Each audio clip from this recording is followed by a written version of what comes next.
508 rail station reform खाइमंग सामंग बतंगनी foundation stone phiyogwi rikha hakotor ni montri bokhorok Narendra Modi a panda kebengnai bodol ni INDIA bodol no krak khlai sokram khabo virtually bisingtei a sale foundation stone no phiyogwi rikha bo aro august ale nangkukmani sal eba Mahatma Gandhi ni Bharat chharo andolon ni kokbo sakabo aboni yagulo montri bokhorok saka quiet India ni bokhaktei kha thangsare mung manei hakotor ni lukorok saka Corruption Leave India, Feminism Quiet India, Patronage Quiet India, Thengrang Hapani Shinai Nugnai Roktabo Khaklaiga, Hakotoni Montri Bokhorok kebengnai bodol INDI no Nashigi no Okok Shaka, kebengnai bodol rock, negative politics Klai Tongoni Shakabo.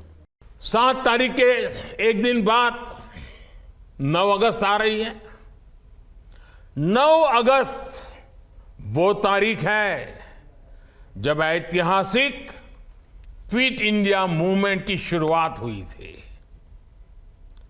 Mahatma Gandhi ने मंत्र दिया था और quit India movement ने स्वतंत्रता की तरफ भारत के कदमों में नई ऊर्जा पैदा कर दी थी।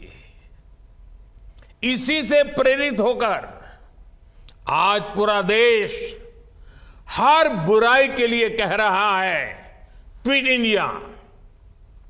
चारों तरफ एक ही गुंज है, करप्शन क्विट इंडिया, यानी भ्रष्टाचार इंडिया छोड़ो, डायनेस्टी क्विट इंडिया, यानी परिवारवाद इंडिया छोड़ो, अपीजमेंट क्विट इंडिया, यानी तुष्टीकरण इंडिया छोड़ो। Bureau report कोखरा।